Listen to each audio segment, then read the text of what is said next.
Hello students, take out your history and civics book of class 6th. Today we are going to start with the lesson number 4, the Egyptian civilization.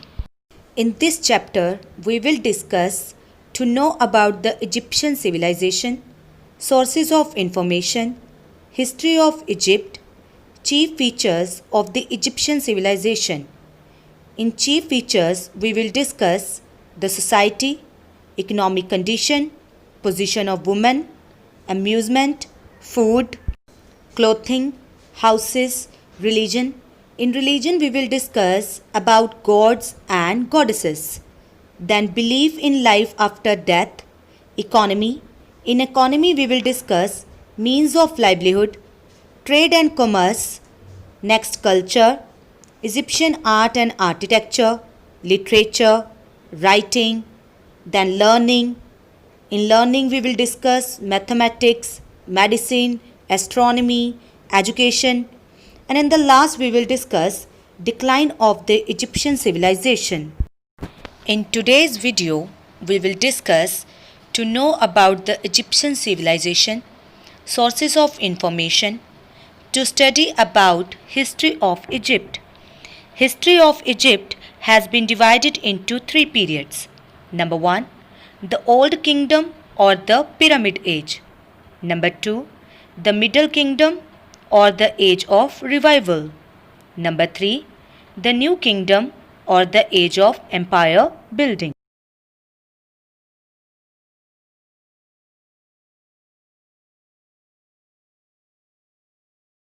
It means civilization is the stage of human social development.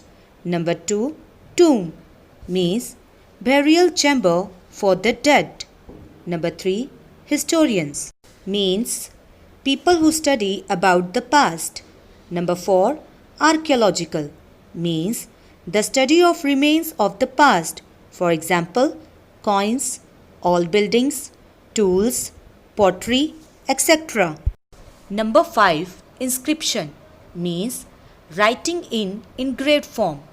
Number 6, pyramid means a monumental structure with a square or triangular base and sloping sides that meet in a point at the top. And last, number 7, Hyksos means invaders from Western Asia who ruled Egypt for 100 years. Students, in this chapter we will discuss about the Egyptian civilization. Egyptian civilization was started by people of Egypt. Egypt is located in the eastern part of Sahara Desert in North Africa. It was developed and flourished on the bank of river Nile. The Nile River is an important part of Egypt. The Egyptians called the Nile River the life of Egypt. Nile River provided food, water, soil and transportation for the Egyptians. Great Egyptian cities grew up along the Nile River. In simple words we can say, without the Nile River, there probably would not be an Egypt or any history about it. Now students, take out your page number 34 of your book. We will start reading of the Egyptian civilization. We have studied in the previous chapter how prehistoric man became food producers from food gatherers. Students, here prehistoric means period before the invention of writing. Underline the word food producer means who can produce food by themselves. Next, food gatherers means who collect the food. They gradually started farming and domestication of animals and began to live a settled life. Here gradually means slowly. They preferred to stay near rivers as water was required for their fields, animals and everyday life. Here preferred means favor. Students, we have already studied in the earlier chapters why people in ancient times preferred to settle near rivers and how civilizations developed in the fertile valleys of the rivers. Next, with surplus production of food and rise of other needs, people switched on to other professions such as carpentry, pottery, spinning, weaving and fishing. Students, underline the word surplus means excess. Next, professions means occupations. Here carpentry means making things by wood and pottery means making clay objects by hand and spinning means the act of making thread and weaving means bunna. Next, they now began to exchange goods with each other to meet their demands. They met a particular place on a particular days to exchange their goods in return for grains or other goods. Students, here exchange means interchange and goods means item. It means people exchange goods for other goods in return because that time money was not invented. Next, this gradually led to the development of markets and towns. With further growth of trade, some of these towns developed into big cities. Here trade means business. Next, in this way, civilization is the stage of human social development and organization. Students, mark this line. This is the definition of civilization. It is characterized by urban development. Here urban means related with town or city. Next, Egypt is located in northeast Africa, bordering on the Mediterranean Sea. Students, this is the location of Egypt. Students, look at the map of Africa. Here you can see Egypt in orange color. Above the Egypt, we have Mediterranean Sea. Now let's start reading. The river Nile is the sole source of water supply to the most of Egypt. Here sole source means main source. Next, the fertile soil of the river Nile encouraged development of cities, trade and tomb along the riverside. Here tomb means burial chamber for the dead, or you can say it is a place where dead person is buried. Next, every year the floods of the river Nile made the adjoining soil fertile.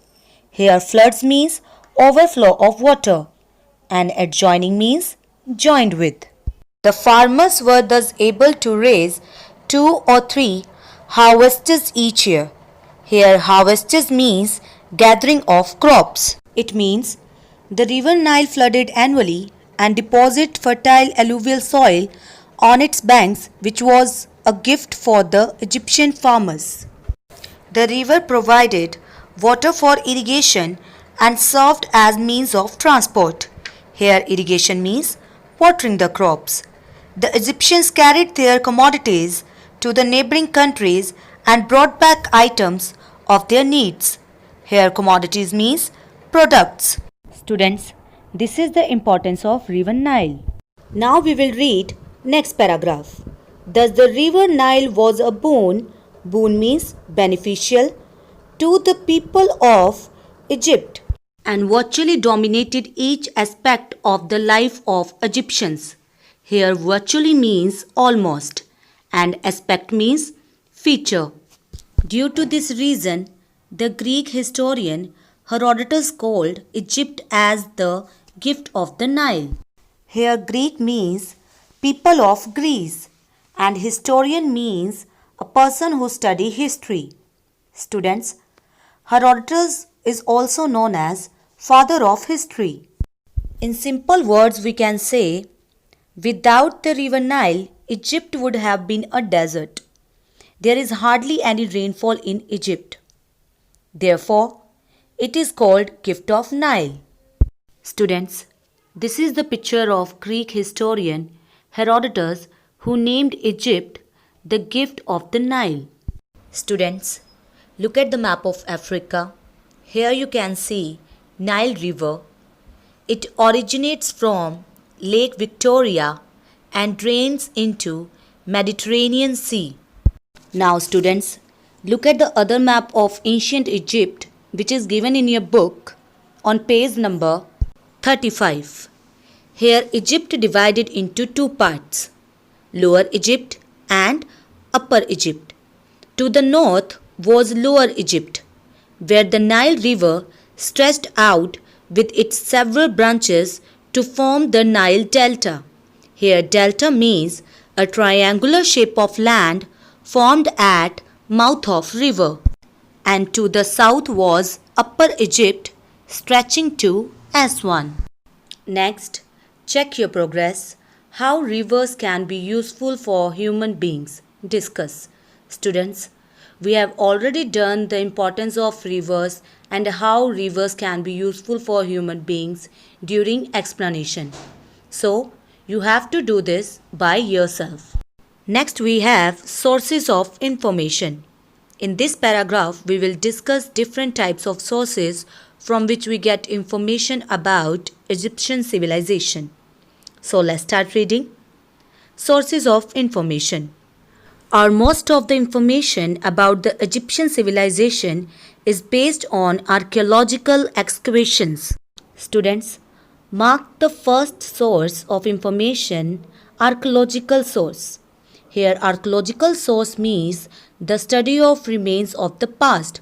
For example, coins, old buildings, tools, pottery, weapons, etc. Here excavations means the act of digging. Next, inscriptions and official documents. Here inscriptions means engraved writing. And official documents means legal written papers. Students, this is the second source of information, literary source. Literary source related with written work. Next, most of the cities and tombs were located near the river Nile. Here tomb means burial chamber for the dead. Students, do you know Nile River is the longest river in Africa and in the world? Now students, come on page number 35 of your book. Next we will discuss history of Egypt. The Egyptian history is divided into three periods. Number 1, the Old Kingdom or the Pyramid Age. Number 2, the Middle Kingdom or the Age of Revival. Number 3, the New Kingdom or the Age of Empire Building. Now let's start reading History of Egypt. The history of ancient Egypt has been divided into three distinct periods. Students, here ancient means old. First, the Old Kingdom or the Pyramid Age. This period extended from 3000 BC to 2000 BC. Students, mark this period of Old Kingdom. This period was known for its magnificent stone tomb called pyramids. Here magnificent means impressive. It means during this age great tombs were built for Egyptian king in form of pyramids.